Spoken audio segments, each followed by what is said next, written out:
Hey everyone, Carly from Soul Connect here. I wanted to ask today if you've ever taken notice of how often your mind is thinking, how often your ego is recreating and reconfirming the story of who you are.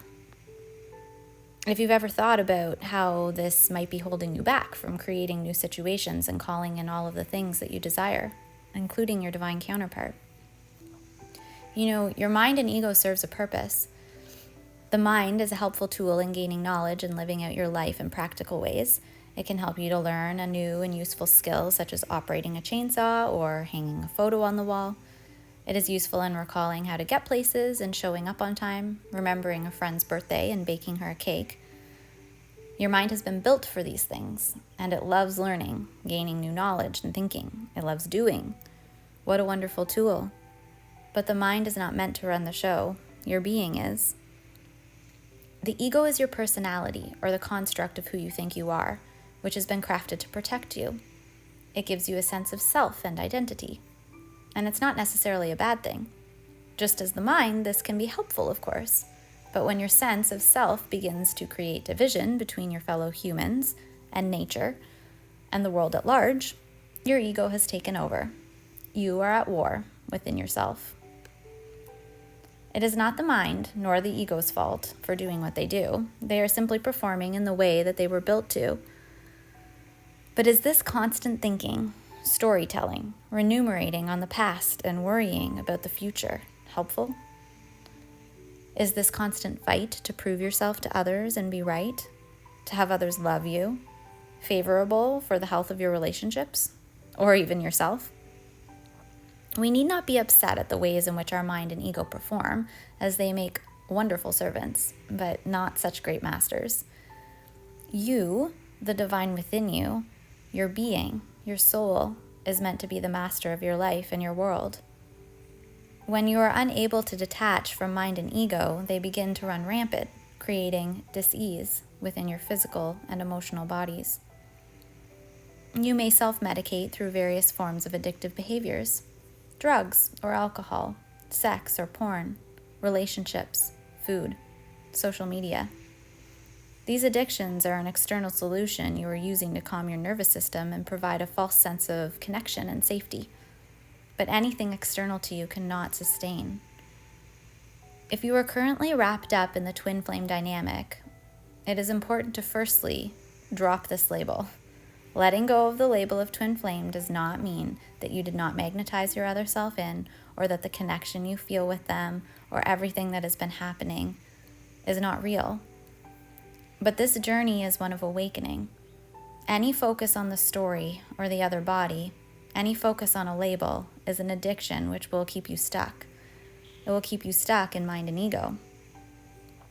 Healing, growing, awakening is found through the detachment of mind and ego, through healing your core wounds in the now moment. Time is only an illusion, as is separation. The past is a story in which your mind and ego hang on to, reinforcing your sense of self and who you are in the world. Unfortunately, many of us hold subconscious beliefs around lack, abandonment, and unworthiness in these stories. Your mind and ego will continue to recreate what you have known in the past and believe deep down to be true, because what is known feels safe. It is predictable, regardless of if it is healthy. The mind does not like the unknown. Inability to detach here creates disease within the body. Think of any disease, cancer for example. Cancer is simply the overproduction or multiplication of cells. Well, our cells naturally multiply. They are constantly dying and regenerating, and this is normal. But when run rampant, it creates disease. It creates cancer. And it will take over to the point that it will eventually kill you. This is true also for the mind and ego. Your dis-ease will manifest first in the emotional body, and most likely, if not dealt with, continue on into the physical. Feelings undealt with, emotions held within the body will create stagnancy. This may manifest as anxiety or depression, or any other number of mental illnesses. Here, many of us will attempt to find an external solution to this discomfort. We may lean on alcohol to numb, or drugs to feel happy, food as a temporary fix, or perhaps a relationship or sex to feel momentarily connected, safe, and secure. Social media can be a form of this as well.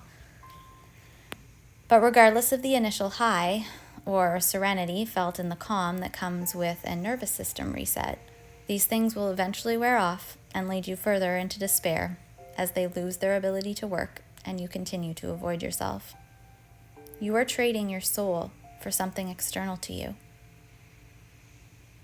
when you are being asked instead by the divine to find that safety and connection within, to lean on the divine, on source, and to find that magic first within yourself. Your relationship with the divine is the most important upon this journey.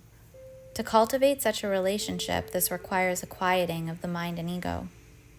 If you do not already meditate, begin to do so. Start a yoga practice. Get out into nature. Do things that make you feel good. Sing, dance, play an instrument, paint, create in some way. It is impossible to be in mind when you are present in the now, and your passions will bring this out naturally. The journey of finding your divine counterpart is really just the journey of coming home to yourself, coming home to the divine.